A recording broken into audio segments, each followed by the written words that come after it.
وہ اسٹڈی روم میں کل ہی لائی گئی گولڈ فش کو دیکھ رہا تھا۔ گولڈ فش بھی اپنی آنکھیں اسی پہ مرکوز کیے ہوئے تھی۔ حورین کھڑکی سے اسے دیکھنے لگی۔ حدید نے دونوں ہاتھ پانی میں ڈالے اور کچھ تک و دو کے بعد اسے باہر نکال لیا۔ وہ اس کے ہاتھ سے پھسلی تو حدید نے اسے شرٹ کے ذریعے پکڑا اور باہر بھاگ گیا۔ حورین اس کے پیچھے لان میں آئی تو وہ اس مچھلی کو زمین پہ رکھ کر پتھر مار مار کر کچل رہا تھا۔ حدید، یہ کیا کیا تم نے؟ حورین نے صدمے سے اس کی بازو تھامی اور کھینچ کر کھڑا کیا۔ ماما، وہ اپنی بڑی بڑی آنکھوں سے مجھے گھور رہی تھی تو میں نے ڈیڈ سے پوچھا، انہوں نے کہا آنکھیں نکال لو، میں نے پھر نکال دی۔ وہ اتنے آرام سے اسے بتا رہا تھا اور اسے یقین نہ آیا کہ ہاتھ ایسی چیزیں سکھا رہا ہے۔ ان سب جنونی اور پاگل لوگوں میں وہ نہ جانے کہاں پھنس گئی تھی۔ وہ بچوں کو سلا کر آئی تو ہاتھ صوفے پہ نیم دراز آنکھیں بند کر کے لیٹا تھا۔ اس سے رہا نہ گیا تو اس کے رخسار پہ موجود نشان پہ اپنے لب رکھ دیے۔ ہاتھ نے اسے بازو سے پکڑا اور سامنے لا کر بٹھا لیا۔ کافی دنوں سے وہ رات کو دیر سے واپس آتا تھا۔ اس نے کبھی حورین کو نہیں بتایا تھا کہ وہ کیا کرتا ہے، لیکن وہ محسوس کر سکتی تھی۔ بچوں کے بعد وہ نرم ہونے کی جگہ مزید جنگلی ہو گیا تھا۔ تم تھکے ہوئے لگ رہے ہو، وہ اس کے سینے پہ سر رکھتے ہوئے کہنے لگی۔ ہاں، وہ بس اتنا کہہ کر اس کے سر کا بوسہ لینے لگا۔ وہ کافی عرصے سے حدید کے بارے میں بات کرنا چاہتی تھی۔ آج موقع تھا تو وہ اسے گنوانا نہیں چاہتی تھی۔ وہ سر اٹھا کر اسے دیکھنے لگی۔ کہو جو کہنا چاہتی ہو۔ وہ ہونٹ چبانے اس نے انگوٹھے سے ایسا کرنے سے روکا۔ وہ اپنی عمر کے بچوں جیسا نہیں ہے ہاتھ، کبھی کبھی اس کی آنکھوں میں دیکھ کر میرے رونگٹے کھڑے ہو جاتے ہیں، بالکل بالکل تمہاری طرح ہے۔ اور پھر تم نہ جانے، وہ مزید بولتی اس سے پہلے اس نے حورین کو خاموش کروا دیا۔ اگر تم اسے اپنی فطرت دبانے کا کہو گی تو وہ نقصان دہ ہوگا حورین۔ ویسے بھی میں ہمیشہ اس کے ساتھ نہیں رہوں گا، اسے ایسا ہونا ہی پڑے گا کہ اپنی اور تم سب کی حفاظت کر سکے۔ لیکن وہ بچہ، وہ ہانیہ کی طرح لاپرواہ نہیں ہے حورین، اور میں اس بارے میں مزید سننا نہیں چاہتا۔ آخری بات کہ کر مانو اس نے مسئلہ ہی ختم کر دیا تھا۔ تم تو ان کے اسکول گئے تھے نا؟ حورین نے اس کے بازو پہ بیٹھی ہانیہ کو بڑے انہماک سے آئس کریم کھاتے دیکھا تو پوچھنے لگی۔ حدید بھی چھوٹے چھوٹے قدم اٹھاتا ان کے پیچھے تھا۔ ماما، وہ اسے دیکھتے ہی چیخنے لگی۔ ہاتھ نے اسے اتارا تو وہ اس کے سامنے آ کھڑی ہوئی۔ دیکھیں، ڈیڈ نے مجھے آئس کریم اور ٹی دلوائی، وہ اسے اپنی نئی ٹی شرٹ دکھاتے ہوئے کہنے لگا، جن پہ بڑے بڑے حروف میں careful wise my daddy have a gun لکھا تھا۔ اچھی ہے نا؟ وہ اچھلتے ہوئے اس سے پوچھ رہی تھی، جبکہ منہ آئس کریم سے بھرا تھا۔ وہ انہیں منہ ہاتھ دھونے کا کہہ کر ہاتھ کے پاس گئی۔ پرنسپل نے اسے کال کر کے بلایا تھا، وجہ یہ تھی کہ ہانیہ نے کسی بچے کو مارا تھا۔ کیا ہوا؟ کیوں بلایا تھا انہوں نے؟ کچھ خاص نہیں، ہانیہ نے ایک بچے کا سر پھاڑ دیا۔ کیا؟ وہ آنکھیں پھیلائے اسے دیکھنے لگی۔ میں نے پتہ کیا تو معلوم ہوا کہ وہ اس کے بال کھینچ کر تنگ کرنے کی کوشش کر رہا تھا تو اس نے ایسا کیا۔ پھر تم نے کیا کیا؟ میں نے اسے شاباش دی اور آئس کریم دلوا دی۔ ہاتھ، اس کا دل کیا کہ اپنا سر پھوڑ لے، کہیں اسے اسکول سے تو نہیں نکال دیا۔ وہ صوفے پر ڈہ سی گئی تھی۔ ہاں، میں وہ اسکول خرید رہا ہوں تاکہ آئندہ ایسا مسئلہ ہی نہ ہو، وہ لاپرواہی سے کہتا ہوا اٹھتا چلا گیا۔ اس نے کن آنکھوں سے باغیچہ میں کھیلتی ہانیہ کو دیکھا، جس نے نہ جانے کیا جادو کر رکھا تھا اس کے شوہر پہ، اور پھر گہرے سانس لینے لگی۔ 12 سال بعد، اشال، میں بہت بہت بہت خوش ہوں آپ کے لیے۔ وہ اس سے بات کر رہی تھی جب اشال نے بتایا کہ وہ لوگ واپس پاکستان آ رہے ہیں اور کراچی شفٹ ہونے والے ہیں۔ حورین کی تو خوشی کی کوئی حد نہیں تھی۔ ماریا بھی کراچی واپس آ رہی تھی اور اب اشال بھی۔ پری تو اب بڑی ہو گئی ہوگی۔ وہ اس سے اشال کی بیٹی کے بارے میں پوچھنے لگی تو اشال بھی اس کے بارے میں بتانے لگی۔ وہ بھی اپنے ملک واپس آنے کے لیے بےتاب تھی۔ اس سے بات کرنے کے بعد وہ فون وہاں رکھ کر کچن میں لنچ کا انتظام دیکھنے چلی گئی۔ واپس آئی تو 2.5 سال کا حنان اس کے موبائل پہ گانے چلا کر ڈائپر میں اپنی ٹوائے گن گھسائے صوفے کا سہارا لیے ڈانس کر رہا تھا۔ حدید کے 15 سال بعد اس کی پیدائش جہاں ہاتھ کے لیے سب سے بڑا سرپرائز تھی، وہیں حورین نے شرمندگی سے کمرے سے نکلنا چھوڑ دیا تھا، اور وہیں ہاتھ نے ایک ایک کو خود کال کر کے پھر سے اپنے باپ بننے کی نوید سنائی تھی۔ سب سے چھوٹا ہونے کی وجہ سے وہ سب کا لاڈلا تھا، لیکن کسی سے کم نہیں۔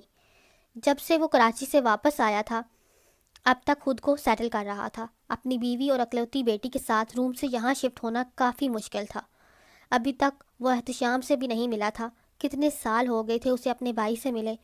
اب تو چہرہ بھی دھندلانے لگا تھا۔ وہ ان دونوں کے ساتھ اس وقت کراچی کے بیچ پہ تھا۔ اس کی 15 سالہ بیٹی اپنی ماں کے ساتھ خوش تھی، اور وہ بھی۔ اسے وہ روم میں ملی تھی، اور پھر اسٹڈی ختم ہوتے ہی انہوں نے شادی کر لی۔ حرین کا قصہ بھی ماضی ہو گیا تھا۔ اس نے اپنی بیوی کو بے حد محبت تھی، لیکن اس کی پہلی محبت کا بھوت ہمیشہ اس کے سر پہ منڈلاتا رہتا۔ ہانیہ، رکو، چھوڑ دو اسے۔ اسے کسی لڑکے کی آواز آئی، جس پہ وہ پلٹا۔ ایک لڑکی کچھ فاصلے پہ کسی لڑکے کو بری طرح پیٹ رہی تھی، اور وہ بیچارہ اسے منع کر رہا تھا۔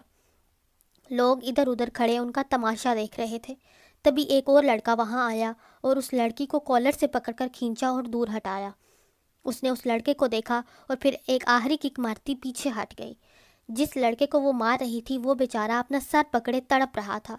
جب اس لڑکی کا رخ ان کی طرف ہوا تو ربات ٹھٹک کر رہ گیا۔ وہی چہرہ، ویسے ہی بال، وہی بلا کی خوبصورتی۔ حرین، نہیں، ایسے کیسے ہو سکتا ہے؟ وہ اب اپنے بال درست کرتی ان دونوں لڑکوں کے ساتھ چلتی اسی طرف آ رہی تھی، لیکن وہ اتنے سالوں بعد ابھی بھی ویسے کیسے دی؟ کچھ تو غلط تھا۔ اس کا دماغ اسے ماضی سے واپس کھینچ لایا تو وہ اس میں اور حرین میں فرق بھی دیکھنے لگا۔ اس کے چہرے پہ حرین کے ذہن کے نشان نہیں تھے۔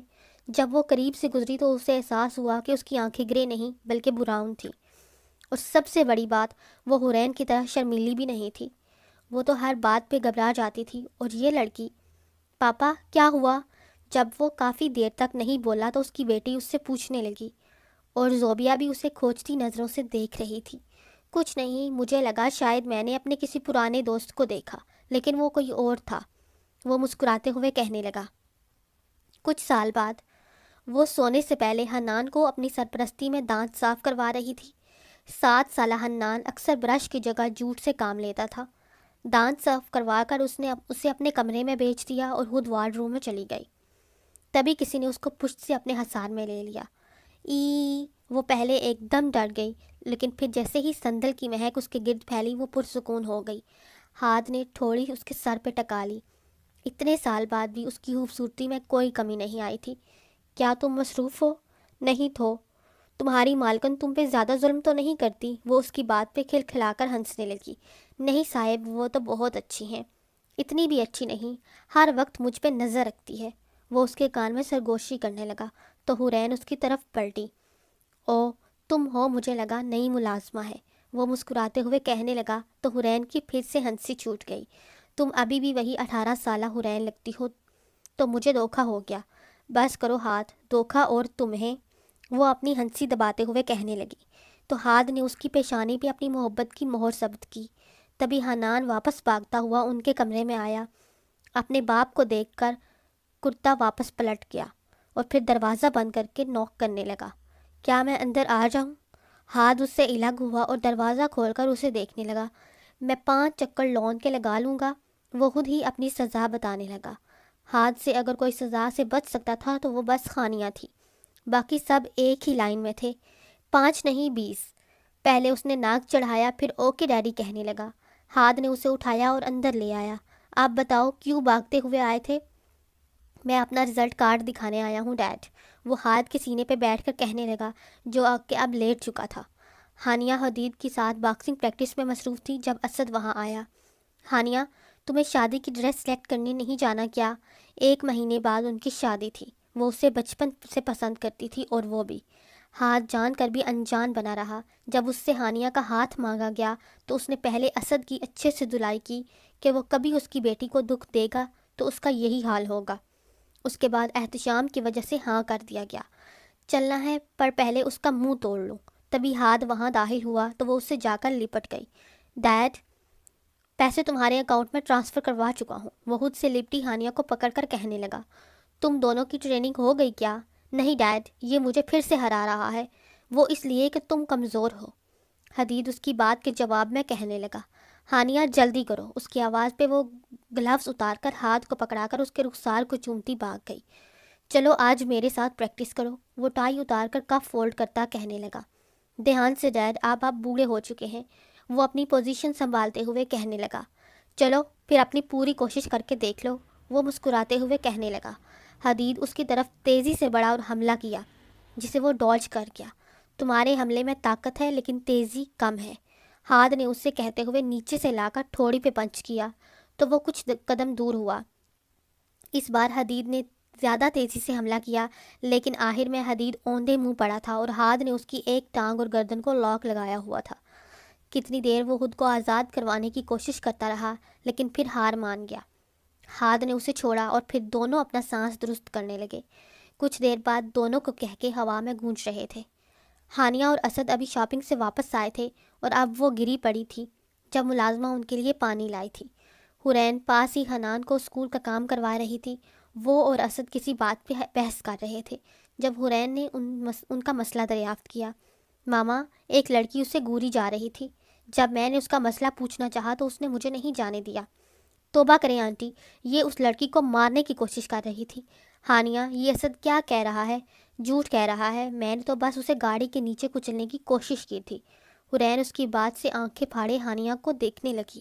دیکھا آنٹی، اور اب مجھ بیچارے پہ الزام لگا رہی ہے۔ ماما، یہ چڑیل سب کو مارتی ہے۔ پاس بیٹھا حنان بولا جو ان کی باتیں سن رہا تھا۔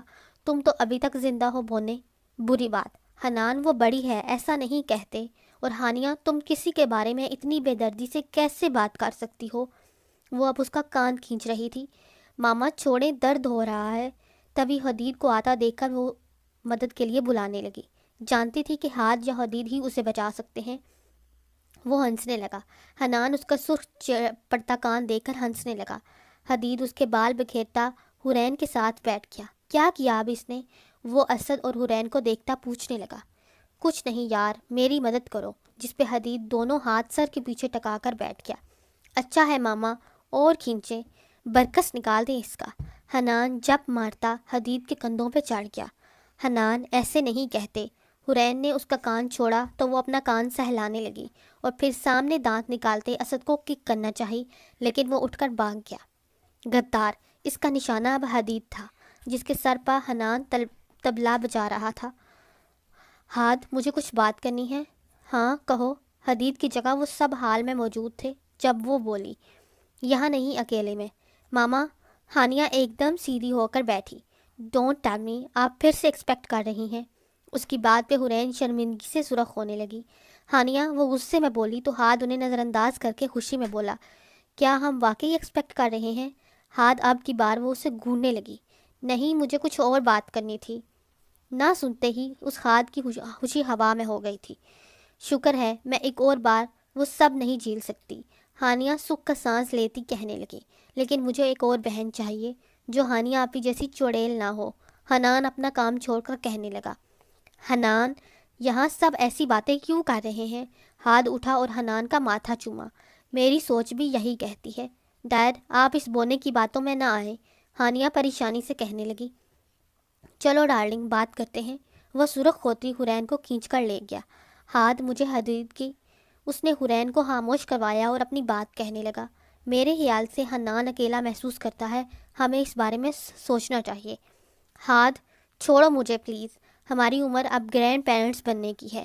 تم نے مجھ سے 20 بچوں کا وعدہ کیا تھا، میں نے کبھی ایسا وعدہ نہیں کیا۔ وہ اس کی پکڑ میں مچلتی ہوئی کہنے لگی۔ وہ اپنے بھائی سے بات کر کے ابھی فری ہوئی تھی۔ کیسا رہا آج کا دن زرار نے اپنی بیٹی سے پوچھا جو تھکی تھکی لگ رہی تھی۔ اچھا تھا بابا، ویسے تو وہ اپنے دونوں بچوں سے محبت کرتا تھا، لیکن اینا اس سے بہت عزیز تھی۔ وہ تھی بھی بہت معصوم۔ ماریا کے سارے رنگ اس کے بیٹے معیز نے پکڑے تھے، اس لیے اس نے آرمی ٹریننگ کے لیے بھیج دیا۔ اینا اس سے الگ تھی اور اپنے باپ کے بہت قریب۔ ماریا کو کبھی کبھی لگتا تھا وہ اس کی بیٹی کیسے ہو سکتی ہے؟ اگر اس کی آنکھیں اس کی طرح چمکتی ہوئی نیلی نہ ہوتی تو شاید وہ اسے اپنی بیٹی ماننے سے بھی انکار کر دیتی۔ موم کدھر ہیں؟ ادھر ہی ہوں میں۔ وہ کمرے سے نکل کر اس کے پاس بیٹھ گئی۔ جب وہ اس کامیاب آپریشن سے لوٹی تھی، اس کے کچھ سال بعد ان دونوں کی پیدائش ہوئی تھی۔ اس کے بعد اسے باقاعدہ آرمی جوائن کرنے کا موقع ملا، پر اس نے انکار کر دیا۔ وہ صرف خود کو منوانا چاہتی تھی۔ ان کے پیدائش کے بعد ماریا کے لیے کافی مشکلات پیدا ہوئیں۔ وجہ اس کا رویہ تھا۔ خود کو بدلنے میں اس نے کافی محنت کی، لیکن پرانی ماریا اکثر ہی سر اٹھاتی رہتی تھی۔ تم اپنے کزن سے ملی؟ وہ اسی یونی جا رہی تھی جہاں حدید پڑھتا تھا۔ ایک دو بار اس سے ملی تھی اور تمام تر وجاہت کے باوجود اسے وہ برا لگا تھا۔ وجہ اس کا کسی کو گھاس نہ ڈالنا تھا۔ ایک بار اس سے کسی لڑکے نے بدتمیزی کی، وہاں موجود ہونے کے باوجود اس نے اینا کی کوئی مدد نہیں کی۔ وہ تو یونی چھوڑنے کا سوچ رہی تھی جب اسے پتہ چلا کہ اس رات ایکسیڈنٹ میں اس لڑکے کا ایک بازو ضائع ہو گیا ہے۔ اس خبر کے بعد اس نے یونی چھوڑنے کا ارادہ ترک کر دیا۔ آج وہ جلدی میں حدید سے ٹکرا گئی جس پہ اس نے اس سب کے سامنے اس کی انسلٹ کی، لیکن ایک دو تو اس نے بھی سنا دی تھی جس پہ وہ اس وقت خاموشی سے چلا گیا، لیکن اسے خطرے کا احساس شدت سے ہو رہا تھا۔ نہیں موم، نہیں ہوئی۔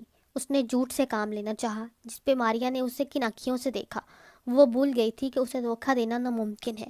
میں روم میں جا رہی ہوں، بہت کام ہے آج تو۔ وہ اس سے نظریں بچاتی چلی گئی۔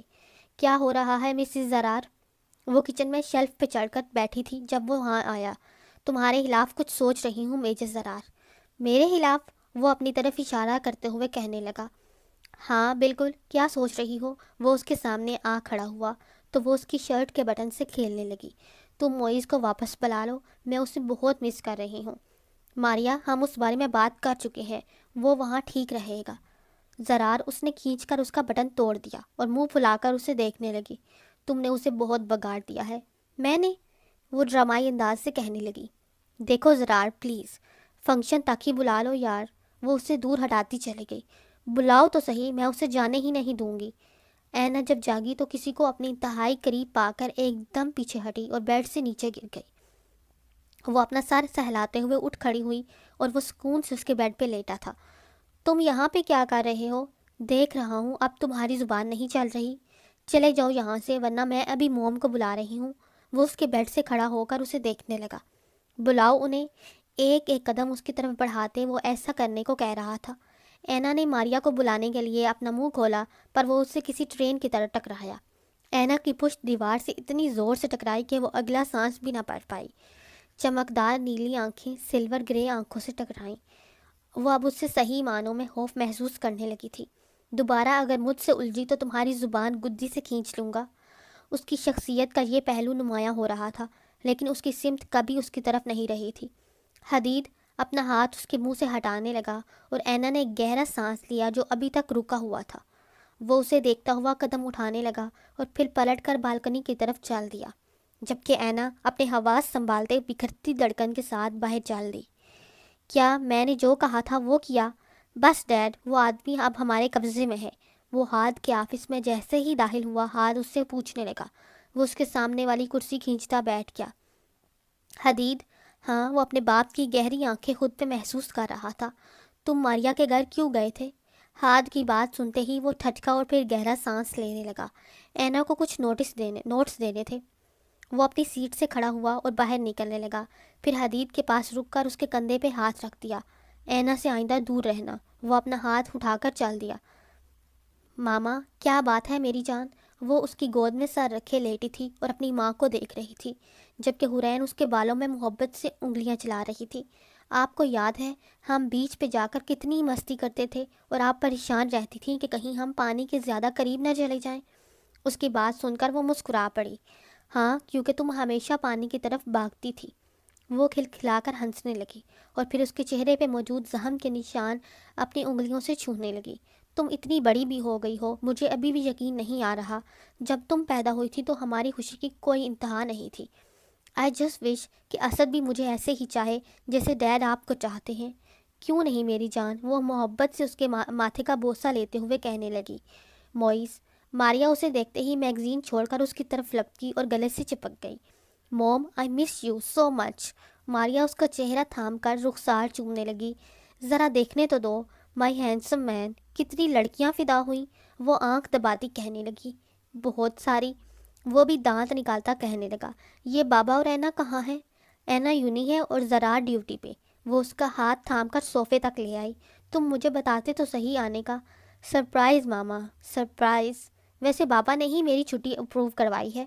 وہ اس کا ہاتھ چومتا کہنے لگا۔ حدید بھائی کیسے ہیں اور ہانیہ اور اسد بھائی؟ وہ سب کے بارے میں پوچھنے لگا۔ سب زبردست ہیں۔ حدید کچھ دن پہلے ہی تمہاری واپسی کا پوچھ رہا تھا۔ وہ ملازمہ سے اس کے لیے کھانا لگواتی کہنے لگی تو فریش ہونے کا کہہ کر اٹھ کھڑا ہوا۔ ماریا کو وہ پہلے سے بدلا ہوا لگا تھا۔ شاید یہ سب آرمی کی سخت ٹریننگ کی وجہ سے تھا، لیکن جو بھی تھا اس کی فیملی تو ساتھ تھی۔ وہ اس کے بال تھامے تھا اور وہ شخص چیخ رہا تھا۔ ایک ہاتھ میں چاقو پکڑے ہاتھ نے اس کا ہونٹ اس کے کان تک چہرے کو کاٹنا شروع کیا اور پھر اسی طرح سے دوسری طرف بھی کاٹنے لگا، لیکن وہ شخص اب تکلیف سے بے ہوش ہو چکا تھا۔ وہ چاقو اس کے کپڑوں سے صاف کرتا اٹھ کھڑا ہوا، اور جب وہ ہوش میں آیا تو سب کچھ اگلے گا۔ وہ احتشام کو کہنے لگا، تم نے حدید کے لیے کیا سوچا ہے؟ وہ کافی وقت سے اس کی مدد کرنا چاہتا تھا اور کر بھی رہا تھا، لیکن حورین کی وجہ سے وہ اسے اندرونی معاملات سے دور رکھے ہوئے تھا۔ حورین ایسا نہیں چاہتی، اور میں اس کا باپ ہوں احتشام، اس کے لیے بہتر ہی چاہوں گا۔ یہ سب اس کے فیصلے پر منحصر کرتا ہے۔ کتنے عرصے بعد وہ وہاں قدم رکھ رہا تھا، آخری بار تب جب ہاد نے اس کا ہاتھ توڑ کر اسے وہاں سے نکالا تھا۔ وہ مسکرا کر سر جھٹک گیا۔ اس کی بیوی اور 19 سالہ عدن بھی ساتھ تھی۔ تبھی ایک بچہ بھاگتا ہوا وہاں سے گزرا اور انہیں دیکھ کر رک گیا۔ آپ کون؟ وہ اپنی پلاسٹک کی تلوار اس کی طرف لہراتا ہوا کہنے لگا۔ ایک آنکھ سمندری لٹیروں کی طرح ڈانپ رکھی تھی۔ اسے لگا شاید وہ کسی مہمان کا بیٹا ہوگا۔ کچھ سال پہلے جب وہ پاکستان لوٹا تھا تو تب سے احتشام کے ساتھ رابطے میں تھا۔ ہاد سے بھی ملا تھا، لیکن حورین سے سامنا پہلی بار ہونے جا رہا تھا۔ ہیلو ینگ مین، عدن مسکراتی ہوئی اس کے سامنے بیٹھ گئی۔ حنان کو لڑکی کافی پسند آئی تھی۔ کیا آپ میری قیدی بنو گی؟ اس کی بات پہ وہ تینوں چونکے۔ کیا مطلب؟ میں لٹیرا ہوں نا، تو کیا آپ میری قیدی بنو گی؟ وہ اس کی عقل پہ افسوس کرتا کہنے لگا۔ ضرور بیٹا، آپ کا نام کیا ہے؟ ربات اس سے پوچھنے لگا، تو وہ ایک دم سیدھا کھڑا ہو کر اپنا نام بتانے لگا، حنان مرزا۔ ربات کی آنکھیں ایک دم پھیلیں۔ اسے پتا تھا ہاد کا چھوٹا بیٹا حنان ہے، لیکن اتنا چھوٹا؟ بہت پیارا نام ہے آپ کا تو۔ حورین تبھی اسے ڈھونڈتے لون میں آئی تھی، لیکن سامنے کھڑے شخص کو دیکھ کر چونکی۔ کیسی ہو حورین؟ اسے سالوں بعد بھی وہ اسے دیکھ کر پہچان گیا تھا۔ وہ اپنی عمر سے کم لگتی تھی، شاید ہاد کی محبت کی وجہ سے۔ ربات، کیسے ہو تم؟ ماما، یہ لڑکی میری گرل فرینڈ بن گئی ہے، حنان آنکھیں گھماتا حورین کو کہنے لگا، جس پہ اس نے حورین کے منہ پہ ہاتھ رکھ دیا۔ عدن اس بچے کو حیرانگی سے دیکھنے لگی۔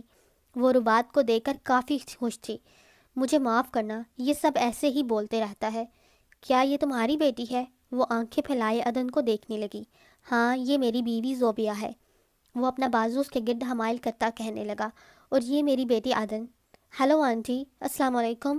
وہ دونوں حورین سے ملنے لگی تو حورین نے بھی انہیں باقاعدہ گلے سے لگا لیا۔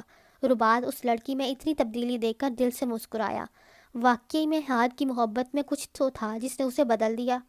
ماما، پریٹی گرل کو اندر لے کر چلیں۔ اس کی بات پہ حورین شرمندہ ہو گئی، جبکہ وہ تینوں ہنسنے لگے۔ ہال میں سب موجود تھے اور ہانیہ ہاد کا سر کھا رہی تھی۔ جیسے ہی وہ ربات کو لے کر داخل ہوئی تو وہ کھڑا ہو گیا۔ سب سے رسمی تعارف کروا کر حورین ان کے لیے لوازمات کا انتظام کروانے لگی۔ وہ ہانیہ کو دیکھ کر کافی حیران ہوا تھا۔ وہ اور حورین ایک دوسرے کی کاپی تھی، فرق صرف یہ تھا کہ اس کی آنکھیں اپنے باپ کی طرح براؤن تھیں اور حورین اب جوان نہیں رہی تھی۔ وہ اسے دیکھتے ہی پہچان گیا تھا کہ یہ وہی لڑکی تھی جسے اس نے 4 سال پہلے دیکھا تھا۔ حورین واپس آئی تو ہاتھ اس کے گرد بازو حمائل کر کے ساتھ کھڑا ہو گیا۔ اسی نے ربات کو احتشام کی خوشی کے لیے ہانیہ کی شادی پہ انوائٹ کیا تھا، اور ان کی آپس میں پہچان ہو جائے اسی سلسلے میں آج اسے گھر بلوا لیا تھا۔ ویسے انکل، یہ حنان ہانیہ سے اتنا چھوٹا کیوں ہے؟ عدن ہاد کی شخصیت سے کافی متاثر ہوئی تھی۔ وہ اس لیے کیونکہ یہ بونا سرپرائز تھا۔ ہانیہ کے جواب پہ جہاں حورین شرمندگی سے سرخ ہو رہی تھی، ہاد کے چہرے پہ مسکراہٹ پھیل گئی۔ اور اب ہم ایک اور سرپرائز پلان کر رہے ہیں، وہ ربات کو دیکھتا زومانی طریقے سے کہنے لگا۔ حورین کے گانوں سے شرمندگی سے دھواں نکلنے لگا اور وہ مدم سا ہاد کو دیکھ کر اس سے دور ہونے لگی۔